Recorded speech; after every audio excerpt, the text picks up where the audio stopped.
Hi hello namaste welcome to best TV నేను మీ Shanvi season 19లో భాగంగా match number 56 Sunrisers Hyderabad versus Gujarat Titans కి మధ్య మ్యాచ్ నరేంద్ర మోడీ స్టేడియంలో జరగబోతుంది. అయితే ఈ మ్యాచ్లో ఏ టీంకి విన్ అయ్యే ఛాన్సెస్ ఎక్కువ ఉంది అనేది తెలుసుకుందాం. మనతో పాటు క్రికెట్ అనలిస్ట్ విజయ్ గారు ఉన్నారు, మాట్లాడదాం. హాయ్ విజయ్ గారు. చాలా డేస్ తర్వాత సో మరి ఈ రోజు match number 56 SRH versus GT. అసలు రెండు కూడా టాప్ లో ఉన్న టీమ్స్ అని చెప్పొచ్చు. సో రెండిట్లో ఏ టీం గెలిచే అవకాశం ఎక్కువ ఉందంటారు?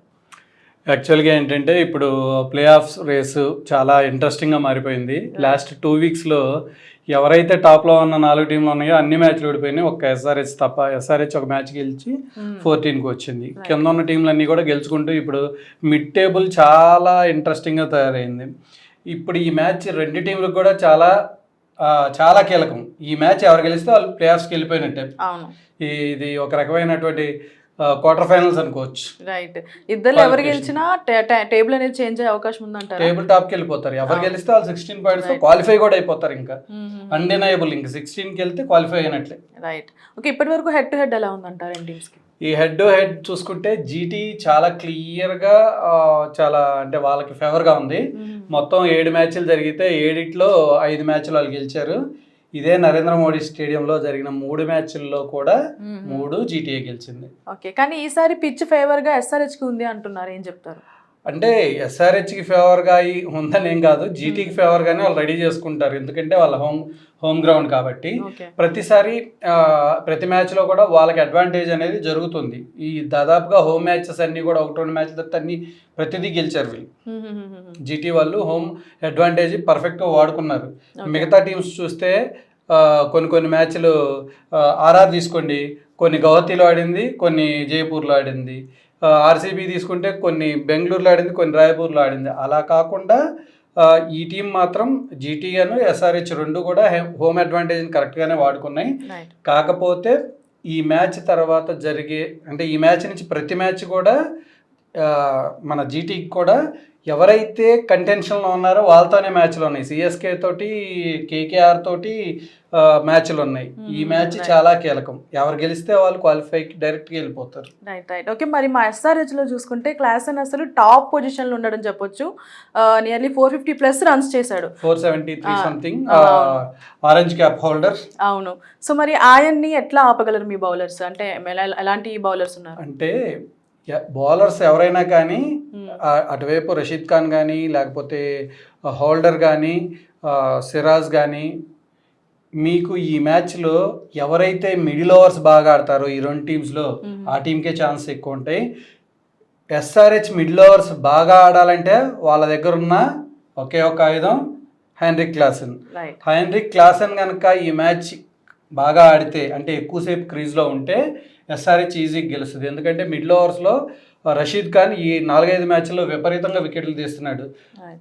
హెన్రిక్ క్లాసెన్ మాత్రమే స్పిన్నర్స్ని చాలా బాగా ఆడగలడు. అంటే మీరు మీ టీంలో రషీద్ ఖాన్ గురించి చెప్పారు, మా టీంలో అలానే ఇషాన్ మలింగా కూడా టాప్ మోస్ట్ వికెట్లు, అంటే 16 వికెట్స్ తీసి టాప్లో ఉన్నాడు. సో ఆయన గురించి ఏం చెప్తారు?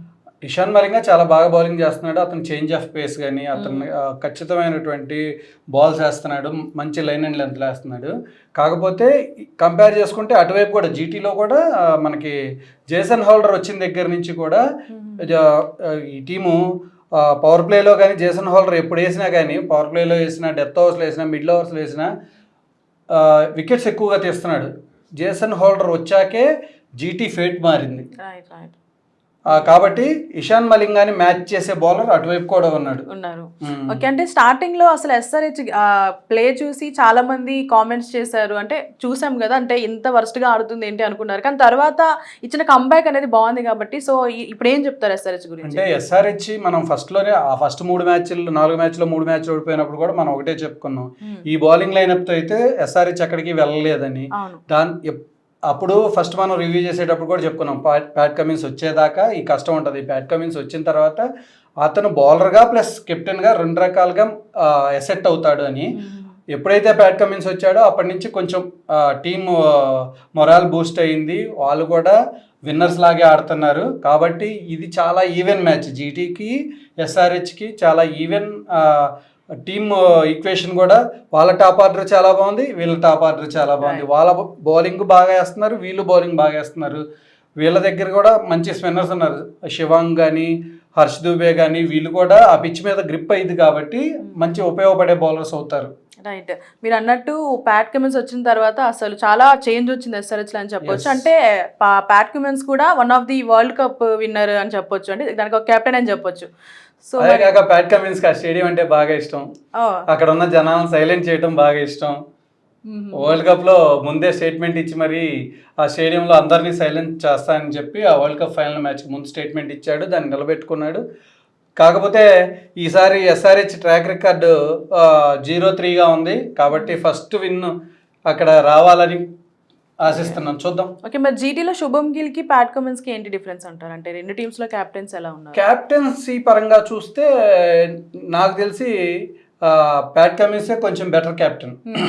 ఎందుకంటే తన ఇంటర్నేషనల్ ఎక్స్పోజర్ కానీ తనకున్నటువంటి అంటే బౌలింగ్, తన స్ట్రెంగ్త్, తన బౌలింగ్ తోటి ఎక్కువసేపు మ్యాచ్లో కీలకమైన సమయాల్లో తను మళ్ళీ తిరిగి వస్తాడు, బౌలింగ్ వేయడానికి వికెట్లు తీస్తాడు. శుభ్మన్ గిల్ కూడా చాలా బాగా ఆడుతున్నాడు, మనం తక్కువ అంచనా వేయడానికి ఏం లేదులే, కానీ కెప్టెన్గా కొంచెం క్లారిటీ ఆఫ్ థాట్ ప్యాట్ కమిన్స్కి ఎక్కువ ఉంటుందని నా అభిప్రాయం. రైట్. అంటే ఇప్పుడు ఇరు టీమ్స్లో కూడా బ్యాటింగ్ అసలు డిఫరెన్స్ ఏముందంటారు? అంటే ఇద్దరు టాప్ ఆర్డర్ చాలా స్ట్రాంగ్గా ఉంది. అటువైపు సాయి సుదర్శన్ కానీ శుభ్మన్ గిల్ కానీ జాస్ బట్లర్ కానీ అందరూ కూడా పెద్ద పెద్ద బ్యాట్స్మెన్లే ఉన్నారు అటువైపు. ఇటువైపు చూస్తే అభిషేక్ శర్మ కనుక లాంగ్ ఇన్నింగ్స్ ఆడితే కనీసం ఒక 8 to 10 అవర్స్ ఆడితే బాగుంటుంది. అంటే ఎస్ఆర్హెచ్కి మ్యాచ్ వన్ సైడ్గా దొరికిద్ది, ఎందుకంటే హెడ్ కూడా బాగా ఆడుతున్నాడు. ఇషాన్ కిషన్ ఒక్కడే ఫామ్లో లేడు, ఫామ్లోకి రావాలి. ఫస్ట్లో బాగా ఆడాడు, మధ్యలో కెప్టెన్సీ పోయిన తర్వాత తన ఫామ్ కూడా పోయింది ఆశ్చర్యకరంగా. కెప్టెన్సీ తీసేసిన తర్వాత ప్రెషర్ తగ్గి బాగా ఆడాలి, ఇది రివర్స్ అయింది. సో మొత్తానికైతే ఒక రెండు టాప్ ప్లేయర్స్ టీమ్స్ మధ్య కూడా ఒక మ్యాచ్ అని చెప్పొచ్చు. సో ఒక బిగ్ ఫైట్ అని చెప్పుకోవచ్చు అంటారు. ఇది మిడిల్ ఓవర్స్ ఎవరు బాగా ఆడితే ఆ టీం గెలిచే ఛాన్సెస్ ఉన్నాయి. కొంచెం ట్రిక్కీ పిచ్కే వెళ్తారనిపిస్తుంది జీటీ వాళ్ళు, ఎందుకంటే వాళ్ళకి అడ్వాంటేజ్ వాళ్ళకి దొరకాలి కాబట్టి వాళ్ళు కొంచెం ట్రిక్కీ పిచ్కి వెళ్తారని నాకు అనిపిస్తుంది. ఆ పిచ్ మీద కొంచెం ఎస్ఆర్హెచ్ బ్యాట్స్మెన్లు కొంచెం ఇబ్బంది పెట్టాలని ట్రై చేస్తారు. ఎందుకంటే నీకు శుభ్మన్ గిల్ కానీ సాయి సుదర్శన్ కానీ ప్రతి బాల్ కొట్టరు, ఫస్ట్ బాల్ నుంచి ఇష్టం వచ్చినట్టు హిట్టింగ్ చేయరు. కానీ వేరే హైదరాబాద్కి వచ్చేసరికల్లా మన అభిషేక్ శర్మ కానీ ఇషాన్ కిషన్ కానీ ఫస్ట్ బాల్ నుంచే స్టార్ట్ చేయాలని ట్రై చేస్తారు. కాబట్టి ట్రిక్కీ పిచ్చెస్ మీద ఏంటంటే కొంచెం మిస్ హిట్స్ అయ్యే అవకాశం ఉంది. అడ్వాంటేజ్ వాళ్ళకుంది వీళ్ళకుంది అని చెప్పలేము, 50-50 ఉంది. కాకపోతే హైదరాబాద్ కనుక ఈ మ్యాచ్ గెలిస్తే క్వాలిఫికేషన్ ఈక్వేషన్ చాలా ఇంట్రెస్టింగ్గా మారింది. ఓడిపోతే కూడా హైదరాబాద్ కొన్ని ఇబ్బందులు ఉంటాయి, ఎందుకంటే నెక్స్ట్ మ్యాచ్లు చెన్నై ఆర్సీబీ కాబట్టి చెన్నై కూడా కొంచెం టఫ్గానే తయారైన టీము, ఆర్సీబీ కూడా టాప్ నాచ్ ఉంది కాబట్టి రెండు కాంపిటేటివ్ మ్యాచ్లే ముందున్నాయి కాబట్టి ఈ మ్యాచ్ గెలిచేసి ప్రశాంతంగా క్వాలిఫైర్స్కి వెళ్ళిపోతే బాగుంటుంది అనేది ఒక అభిప్రాయం. రైట్. మేము కూడా వెయిట్ చేస్తున్నాం ఎస్ఆర్హెచ్ గెలవాలని, ఎందుకంటే ఈ మధ్య అసలు హోమ్ గ్రౌండ్ అనేది అడ్వాంటేజ్ ఎవరికి వస్తలేదని చెప్పొచ్చు, కొంచెం అటు ఇటు మారింది. హోమ్ గ్రౌండ్ అడ్వాంటేజ్ ఇద్దరికే వచ్చింది ఎక్కువగా, వాళ్ళ ఎస్ఆర్హెచ్ ఒకటి, రెండు జీటీ. కాబట్టి ఇది హోమ్ గ్రౌండ్ అడ్వాంటేజ్ వాళ్ళు తీసుకుంటారా? ఇప్పుడు దాకా ఉన్నటువంటి ఎప్పుడూ గెలవలేదు నరేంద్ర మోడీ స్టేడియంలో అనేటువంటి బ్యాడ్ నేమ్లు పోగొట్టుకుంటూ ఎస్ఆర్హెచ్ ఫస్ట్ విన్ అవుతుంది, ఫస్ట్ క్వాలిఫైర్స్కి వెళ్తుంది ఈ ఇయర్ అనేది చూద్దాం. వాళ్ళకి కీలకంగా నేను మొన్న మ్యాచ్లో కూడా చెప్పాను, మన ఎస్ఆర్హెచ్ మ్యాచ్లో చేసినప్పుడు కూడా చెప్పాను, ఈ టీంలో పర్ఫెక్ట్ షేప్లో పర్ఫెక్ట్ ఇదితోటి బౌలింగ్ చేయగలుగుతున్నటువంటి ఒకే ఒక బౌలర్ నితీష్ కుమార్ రెడ్డి. నితీష్ కుమార్ రెడ్డి వీళ్ళకి రెండు రకాలుగా ఎసెట్గా ఉన్నాడు. నితీష్ కుమార్ రెడ్డి పెర్ఫార్మెన్స్ రెండు డిపార్ట్మెంట్స్లో కూడా హైదరాబాద్కి అడ్వాంటేజ్ అవ్వాలని, ఒక తెలుగు కుర్రాడు మళ్ళీ మ్యాచ్ గెలిపించే ఇన్నింగ్స్ ఆడాలని, అది బాల్తో అయినా బ్యాట్తో అయినా కానీ కోరుకుంటున్నాను. ఎందుకంటే తెలుగు వాళ్ళు ఎక్కడున్నా బాగా ఆడాలి, మన పేరు నిలబెట్టాలి. రైట్. సో మీరు అన్నట్టు అసలు చాలా ఇంట్రెస్టింగ్ గా ఉంటుంది ఈరోజు మ్యాచ్. ప్రతి ఒక్కరు కూడా చాలా అసలు ఎవరు గెలుస్తారు అనేది ఒక ఆతృత ఉంది. రెండు నాకు తెలిసి ఫుల్ క్రౌడ్ కూడా ఉండొచ్చు, 130,000 మంది క్రౌడ్ మధ్యలో ఇంట్రెస్టింగ్ గా జరిగిద్ది, చూద్దాం. హైదరాబాదా అహ్మదాబాదా? రైట్ చూడాలి sir. Thank you so much sir.